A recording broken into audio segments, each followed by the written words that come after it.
Nathaniel Johnson is a senior writer at Grist. His grandfather left the family farming business and then left farming behind. Nathaniel's always had a very romantic idea about what farming and agriculture meant until he started to write about it. And he went from romantic to realistic. He is your moderator with the first panel of the day. I asked Nathaniel what is his best quality, and he says the ability to change his mind. It's an admirable quality, in fact, a superpower for a moderator to have. Nathaniel, the stage is yours.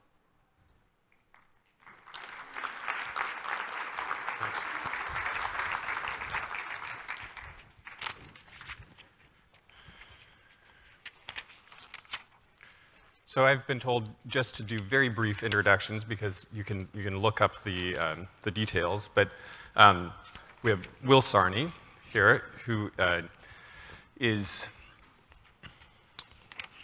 what's the name of your company? Water Foundry. Water Foundry. Melissa Ho, who is Senior Vice President of Freshwater and Food at the World Wildlife Foundation, and World Wildlife Fund, I'm sorry, and Roric Paulman of Paulman Farms, and Ranna, who is the CEO and founder of Untitled Farming, which does training for small farmers in Botswana. Thank you so much for being here.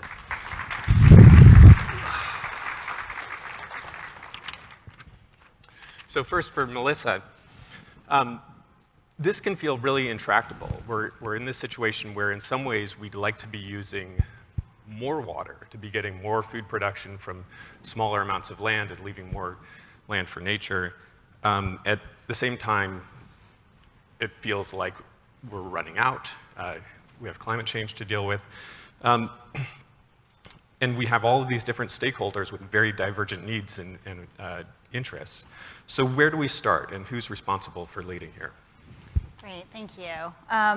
First, let me just say thank you so much to CCGA, to Alicia, Vanessa, and her team for really choosing this topic. Water and food seems so obvious, but is such a connection that is not made very often, coming from development, but also from conservation, where I sit now. So it's really such a critical topic, and I'm thrilled that the report, and honored to be associated with the report, which has very clear recommendations. So really hope folks take in the great work that Mark and team did, led by Earthrin and AG. So I think the first thing I also wanted to say is that, why are we as WWF here? Thank you for the invitation to us also for joining this important panel talking about water and food and agriculture. I think I just wanted to put out there that our mission as WWF is to build a world where people live in harmony with nature. And you might know us by our iconic panda logo, but we're so much more than just saving wildlife and elephants and rhinos and pandas. It really is critical to human survival that biodiversity exists, akin to climate change risks, really, and that the biodiversity losses we've been seeing, and we've been monitoring them for more than 50 years through our Living Planet Index. Most recently, last fall, the index is showing 60% on average declines in terrestrial biodiversity and 76% declines in freshwater species. So why is that important to us and you? We depend on this ecosystem and life for the planet, and we at WWF have this ambitious goal of really making sure that the 10 billion people of tomorrow are fed and nourished through healthy and productive food systems, but we also want a planet that will also sustain them and thrive as well. And so it's a goal for us that we look at, and we want to really work on reducing the footprint of food by 50% by the time we get to 10 billion people on the planet. And so that is why we work on food, and that's why we very much look at the connection between water and food. But to get to your question, Will, I just wanted to clarify why I'm sitting here and why I'm actually at a conservation NGO, which I'm really proud to be a part of. So, when you look at these problems, it's not enough to say who should lead and what should, what is one person's role. It is really a shared responsibility because this is a shared resource. And I think, everyone has a role, and everyone needs to have attention and focus on concerted action and effort around water. It is a collective responsibility. As an NGO, I will say, though, we see three very specific issues that need to be addressed before we can do this together. The first thing, and I'll be brief here, and I think we'll get into discussion. We had a really lively discussion backstage. The first is really understanding how much water do we have in the system. And we call that water accounting.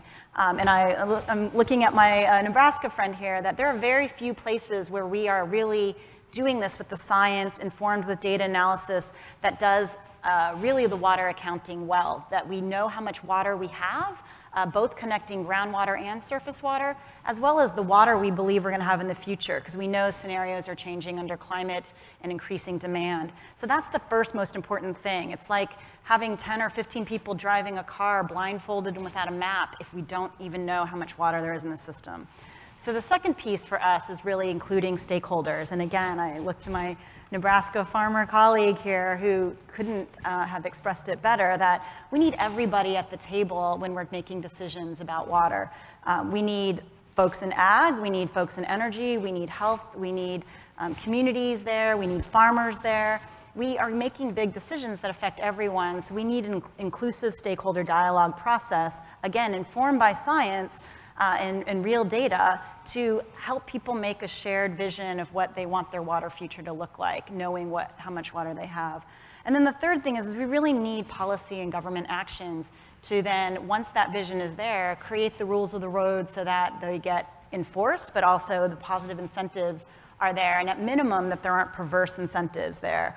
And we have lots of examples of that, but I'll stop. And then the last thing I'll just mention is that we also need to do the analysis and awareness building with consumers and the general public about valuing water and the services that water provides. So not just the price of water and how much water is worth monetarily, even though that is a big part of valuing water, but there's so many things that water systems and intact systems play: groundwater systems, resilient ecosystems for sediment transport, for resilience, natural infrastructure that helps have a reserve under drought, or I'm not supposed to say drought, but when we have less precipitation, we can build infrastructure, both hard infrastructure and natural capital that will really buffer and create value beyond just how much you get for megawatts or how much you get for irrigation. So let me stop there. Thanks. So there's about 10 things that we could jump off on that, but just to go through the panel, Roric, you have experience farming in several very different water systems. Are you feeling the effects of water stress today? Well, absolutely, and to frame that, we're the group that everybody looks at to sort this all out and put it into a system that is very dependent. We farm in Southwest Nebraska in 2 river basins, 3 NRDs. I can go through the whole matchup what we are, but about 10,000 acres, 80% groundwater irrigated in 3 NRDs, and then also 20% rain-fed. And so we have to look at that dynamically of how we operate. The Republican Basin, of which about a third our farm in, is one of those highly regulated, allocated basins for groundwater withdrawals, but also an obligation to in-stream flows because of the Republican River Compact with Colorado, Nebraska, and Kansas. So there's a specific amount of not only in timing but quantity that has to be delivered. So over 30 years of that conversation has allowed us in our operation to look at and evaluate how do we do that. But I had to understand the language. I had to understand what does it mean to be hydrologically connected with surface and groundwater. What does it mean, the transmissivity? What does it mean when you look at evapotranspiration rates and consumptive use and non-beneficial and beneficial uses and some of those words I couldn't spell to begin with. So I've been doing this about 15 years to be able to articulate that and look at it from a systems approach. And so a lot of times, many of us try to inject ourselves or intersect ourselves into places in our operations that we may or may not be able to accommodate. But what it has allowed us to do over time is look at it. So our first decision in our farm today is conservation and stewardship. And how does that fit into the rest of our operation? But genetics and tillage have a lot to do with water. and this whole connection of municipal water use. There's an expectation looking up the river to Lincoln, Nebraska, who gets 100% of their municipal water supply from the Platte River system. So being connected, they look at us. But we also have two different ways that that's regulated. The state actually is a first in time, first in right on the surface water. So the state regulates that through political subdivisions and public power districts. And then groundwater is a correlative right. So we have the beneficial use to the withdrawals, but there's no more, we have now been a moratorium on drilling, but more importantly is there's no new irrigated acres so that we don't expand that opportunity to consume more. So over time, that progression in tech and technology and regulation and behavioral change has been a challenge for me because I thought it was a no-brainer. But adoption and innovation, or the innovation is occurring. In fact, the last 2 or 3 years is just at a rapid pace. But the adoption rate is very, I guess, disappointing to me in terms of in a broader sense. But you have to go back that it has to have an ROI. In production agriculture, if you don't make money, it's hard to incorporate what has traditionally been generationally embedded in your operation. So that conversation has unfolded into a stakeholder process. It's an awareness process. But asking you to see it through a producer's lenses and meet them where they are is very difficult. I belong to a couple of NGOs, and the reason I did that is I wanted to understand what that conversation was about, and so that I could articulate it, because that piece to me it's arm's length. I have a business to run first, and for you to start telling me what I'm going to do in the absence of consult and the stakeholder process is difficult. Yeah. So, Will, you work with a lot of big companies who want to reduce their risk if the processes that depend on water stop. Can you give us a couple examples of private sector efforts in water conservation and water risk reduction, and about what works and what doesn't? Sure. So I'm actually going to scroll back and talk about the ecosystem of stakeholders that have to solve water. Okay. And the public sector has an incredibly important role to play because they have scale but no speed. Excuse me. You're in a government building here. I know, you throw me out now. I think multinationals and NGOs sort of sit in the middle, and then you have entrepreneurs that are really fast, but they have no scale. So when you think about everyone coming together to solve water, it really takes everybody, and includes civil society and consumers that need to be better educated. So, I work for technology companies, I work for NGOs, and I work for multinationals, and occasionally the public sector. And I think the private sector has an incredibly important role to play.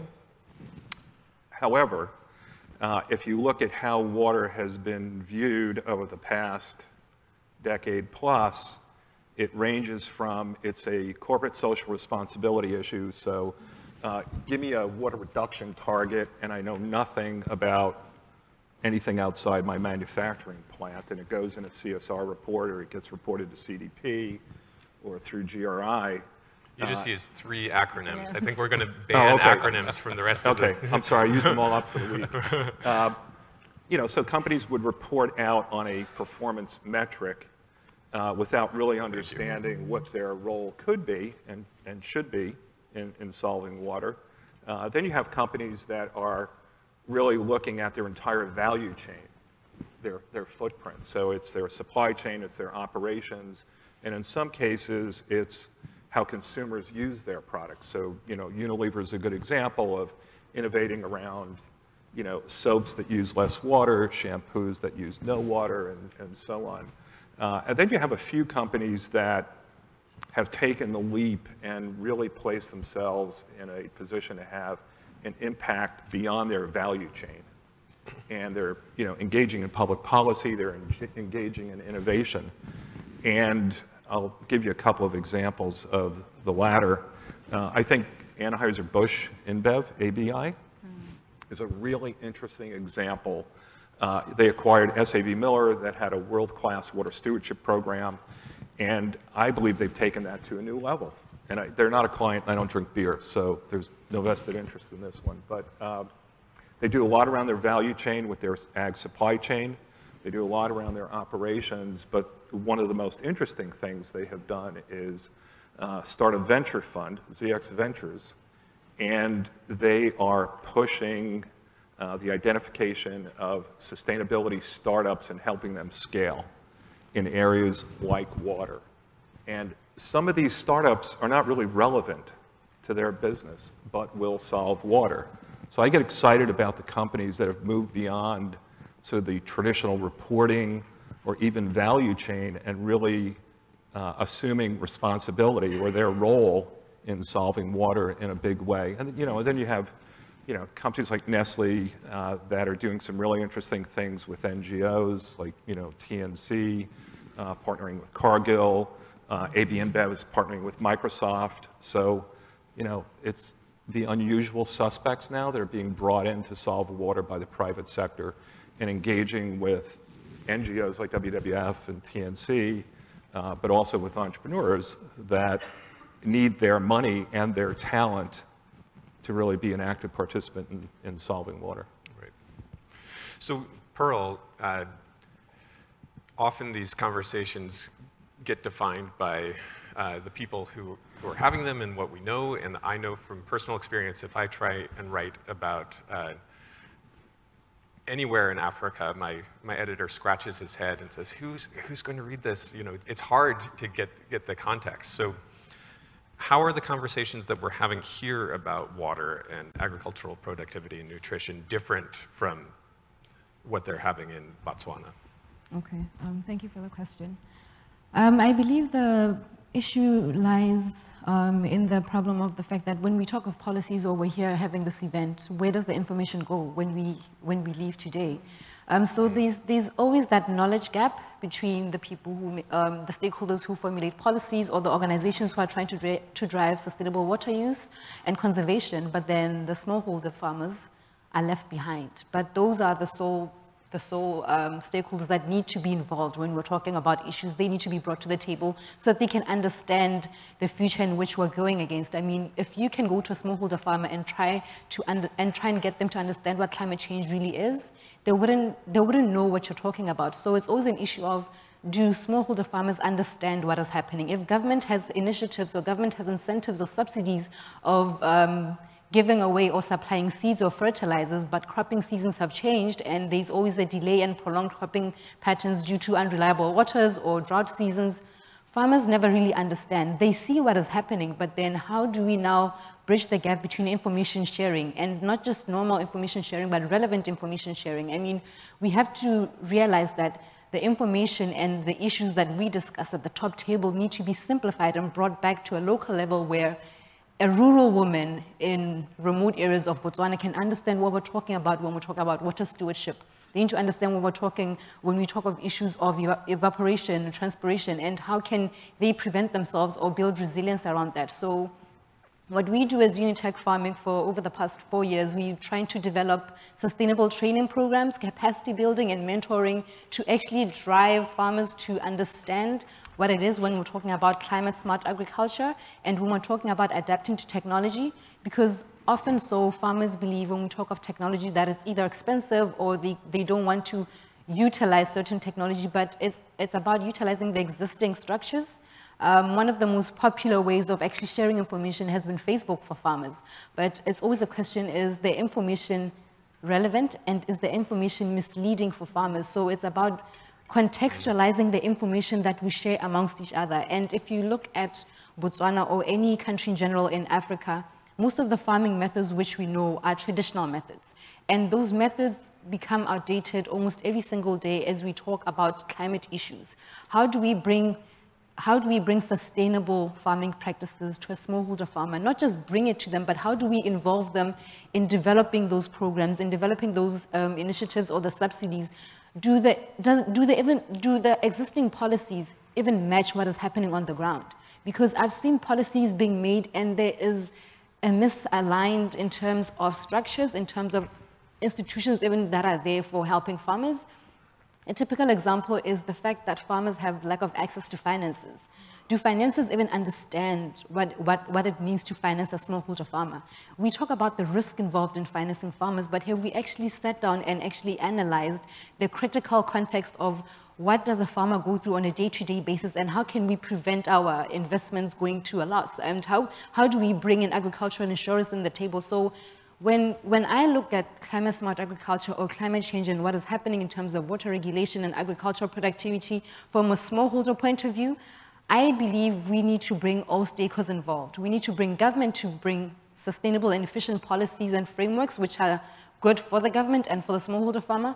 We need to also bring agricultural insurance companies to understand what it is that we're faced with from a geographical context. We also need to talk of financiers now moving towards climate financing and not just financing rain-fed farmers, because we've seen that over the years now, the prolonged drought and unreliable rainfall has made agriculture a very risky investment sector. But how do we improve that? How do we build even structures and infrastructure which can help farmers to go beyond the barriers which they are provided with? So when we talk of issues of water conservation, of how do we bring sustainable practices into the table, smallholder farmers are often so left out. They're left out because of the skills mismatch, they're left out because of the knowledge gap, and they're also left out because of the financial resources which they don't have compared to large-scale commercial farmers.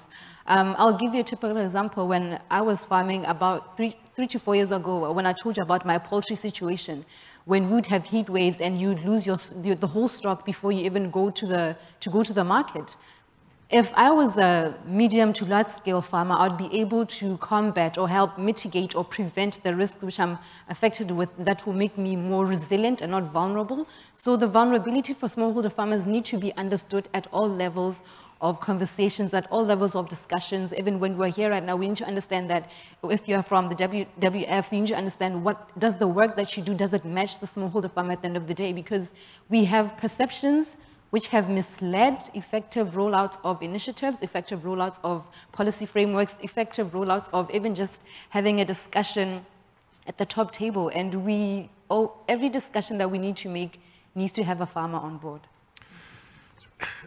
I want to take that because I think that's so key, that these discussions about what we do with our water, they tend to be they tend to take 15 years, right? It tends to take a long time to learn the jargon, and you get in these meetings and you make relationships and you sort things out slowly. And so people who are highly motivated to be at the table, who have the time and who know that there's likely to, their business is going to be impacted, or they're going to lose the farm that's been in the family for 3 generations, will be there. But there are some people who aren't going to show up because they don't know that it's happening, because they've got to put food on the table. How do we get the people that are going to be impacted, how do we get those voices represented in a way that actually serves their interest? Can I take that? Yeah. We need to create a space for them.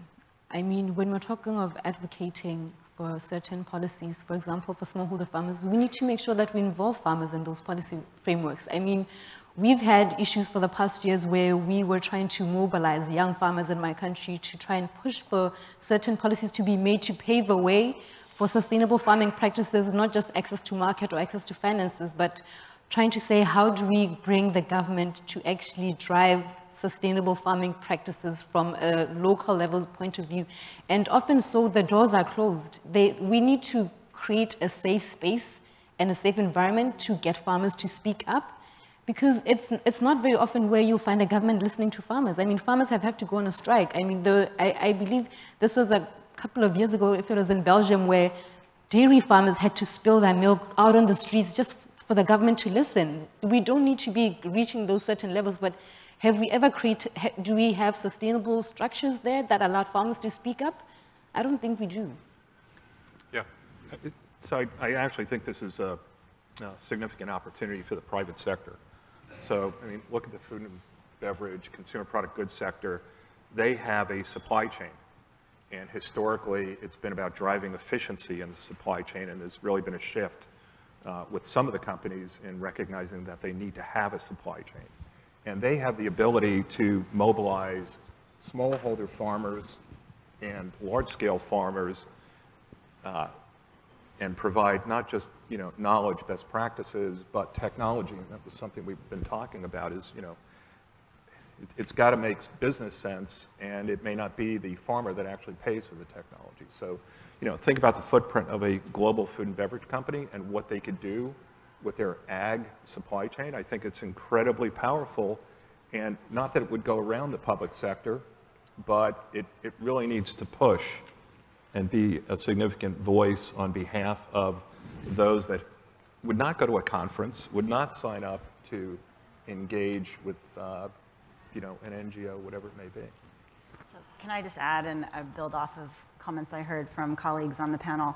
I couldn't agree more that farmers' voice needs to be at the table, and that farmers also don't have 15 years to spend coming to policy dialogues. They have to make a bottom line. And then I also couldn't agree more that the private sector has a role. And I think the idea is that it's not that the solutions take 15 years to develop, but it's the trust between all of these different partners and building the belief between them that there is a common goal and a common objective, and mutual best interest is at heart. And at least for WWF, it's not true for every NGO. So NGOs also have their own agenda and need to build trust with all of the actors here too. But WWF has a partnership with Coca-Cola, ABI, major food companies to broker the deals with local farmers, with local NGOs. We don't work as an international NGO in the US that then goes into other countries. We have local offices that are independent offices representing voices on the ground. And the example I would give is the Pantanal in Brazil, where we, behind the scenes, brokered a 3-country deal between Brazil, Paraguay, and Bolivia. It's the world's largest wetland, and it's neighboring the Cerrado, which is a major grasslands being used right now as the largest source of soy and beef production coming out of Brazil. But it is where we, the Brazil office, our Paraguayan office, our Bolivian office, has created a coalition of farmers groups, of NGOs, there's infrastructure being planned, this multi-sectoral thing I was telling you about where the water is being implicated to create that space for dialogue. And so solutions and data may not be, there are limiting factors related to that, but the thing that takes so much time is building the trust and the relationships so that you can have that safe space dialogue. And to build on that trust part, that's a cornerstone of reaching out into agriculture. And also, again, meeting them where they are. And timing is you ask a young producer, a small farmer, or a large farmer to meet during planting or during harvest. And that to me is fundamental of if you want engagement, why do you ask them to do when it's their time that they have to, that it's part of their operation? That's right. Or that there's policy enacted during those times as well too, that we can't or are unwilling to take the time, but it's now become a necessity. But also the consumer now is coming directly to us as producers and asking us, what are you doing? What's your stewardship? What's your conservation process? And then intersecting also with those food companies that are now coming to us and saying, hey, we'd love to know what you're doing in the conservation and stewardship piece, and we want to tack that up on our bulletin board. And so we're gathering all this data. I produce a terabyte of data a month off of my farm, a terabyte, that we try to analyze and put together, but it's all in these silos. And then we try to articulate that into a decision process that helps. That could happen at the smallest scale, from a smallholder farmer down. We're sub-meter. We are sub-meter, have sub-meter ability to manage our farm. Now, is that possible globally? Probably not, but can it eventually? Heck yes, with what's available, but it's delivering those tools. Sub-meter meaning meters on individual pump heads? Or on a piece of ground, yeah, sub-meter resolution, satellite imagery, variable rate seeding, variable rate fertility. We script all of our water applications. And not necessarily can I identify savings, because it's really retiming and reallocation, but we're in an allocated basin. So I have to understand evapotranspiration and build those models. That didn't exist. All of these components, you can pull them all out of the cloud, and you can pull them from trusted advisor networks, but even bringing the agronomic world around to it, That's been a stretch in getting to even agronomists, those trusted advisors, to be able to, they visit you once a week on a large-scale farm and give you this bit of soundbite data that says, hey, you need to take this global approach to this 1,000 acres. Well, we manage at a significantly different level. So those pieces across all of it, and you're trying to insert that expectation or our investment or our involvement in the conversation, that's tough because we just wear so many hats. And I just taken the responsibility on and said, hey, how do we get you guys or the rest of the industry or NGOs or whoever all the way to the state level? I made an attempt to run for office to try and, I thought maybe that was the difference maker. And it did help. It expanded the network. But you know, politics are still politics. But now it helps with the policy side. So again, through a producer's lenses, that is a challenging question, but it is not going unnoticed. It's probably slower than what you would like to see. But that, again, is we have to integrate that into an ROI. We have to be able to make it pay. Yeah. So when I write about water, readers tend to be most interested on the shiny new object, you know, and so I see people are submitting questions about blockchain and about gene editing for crop and animal science, but I want to go in the other direction and ask what do we have data on that's really proven that we know works? What are the solutions? If you could pick out a story for what's my next story where I can go and say, look at this. This is how you save water. This is how you solve these problems. What should I write about? So I love to reference Israel, because Israel is actually similar to my country in terms of climatic conditions. And I believe last year I had the chance to actually interview a couple of Israel companies which are leading the forefront of how do we conserve water using technology which can be simplified for even a smallholder farmer.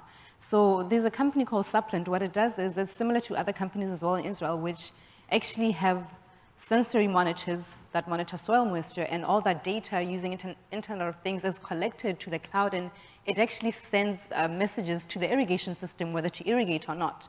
And that has proven to save water by 30% and increase yields by 5%.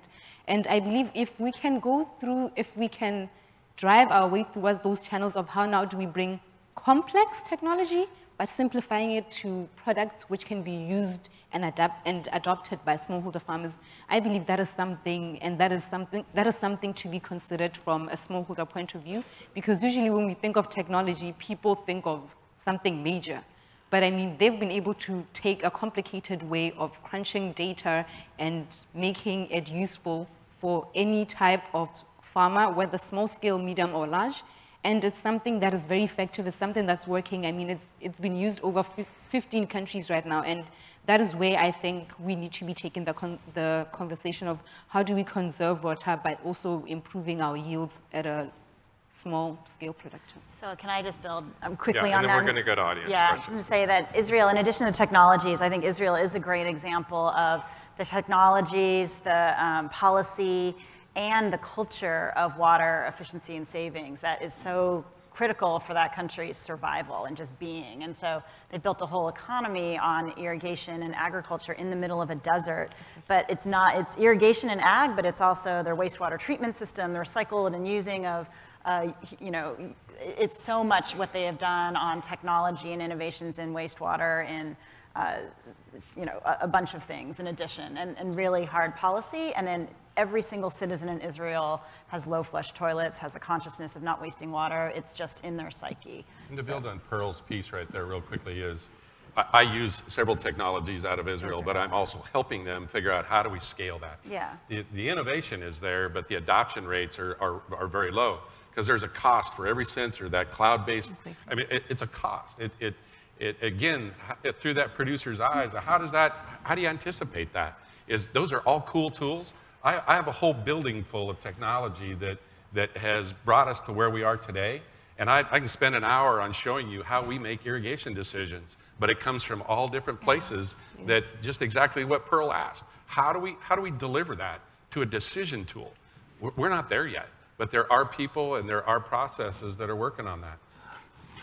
I'm only kidding. Go to the audience. Yeah, we just have time maybe for one or two audience questions if anybody has a burning desire. Otherwise, you can jump in, Will. Sorry. Got one in front. Yeah. There's a mic right behind you. Thank you. Hi, my name is Jill Baggerman, and I have a question generally for the whole panel. You speak a lot about stakeholder engagement and bringing people to the table, and I agree that that is wonderful and a fantastic first step, as well as making it a safe space for them to speak up. But I'm wondering what kind of policies and procedures, either in the public or private sector, would be important to make sure that their voices are not just spoken and heard, but also influential in the decision-making process. Thank you. I can only speak to the state of Nebraska. We have an integrated management planning process at the local level, which is stakeholder-driven through the natural resource districts. And then there is also a basin-wide integrated management planning process that has tiered increments.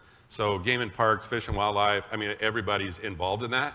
And there is a process that has to come out of there, an action plan and a deliverable that there are specific sets of goals that we have to meet in returning to stream flows and integrity of the aquifer and quantity and quality with the municipals. They are as well in there, but we also have a lot of policy that dictates these levels of what they call robust reviews. And if we're not meeting those goals during that time period, then they revisit that process and they ramp up the activity, but it re-engages the stakeholder process. So it's ongoing all the time, and it really has changed the behavior in terms of how we interact as a state. So I think that's a great example of a very specific platform and how it's linked to policy. And the only thing I would add to broaden it out to other contexts is that it depends on where you are, what those platforms look like. But I would say it has to be linked to some kind of policy platform where there is accountability. That's the point. So for us in the Southern African region, we have transboundary water authorities that oversee, basin dynamics and things like that, and there's a room for consultation in that regard. I'm thinking of in the Rio Grande, Rio Bravo, we bring in irrigation districts, and it's tied to decision making. It can't just be stakeholder platform for its own sake. It has to be tied to some decision-making body, but what that looks like from place to place and context to context may differ, and that's what you should know what it is, yeah. So just real quick, I think we need to be careful as to how we define stakeholders. And quite candidly, I believe we're part of the problem because we are practitioners. We need to bring people in that know nothing about water and nothing about ag, that are raging entrepreneurs that can look at a problem and say, I never thought, you never thought of this. So let's, cast a wide net on what stakeholders mean and engage with platforms that bring in unusual suspects. And I'll answer the other question. For me, digital. We're watching the digital transformation of water and agriculture. And that's how we're really going to solve this. Yeah, one last question.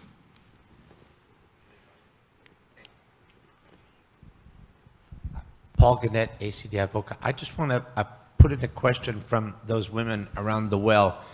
Speaking of the smallholder farmers across sub-Saharan Africa and how we could imagine to get lessons to scale if the panelists might opine on the concept of lead farmers, those innovators or those entrepreneurs who are out there who can bring the message and the technology and the ideas and the new ways to hundreds of other farmers in their communities. All right. The concept of lead farmers. In under 30 seconds.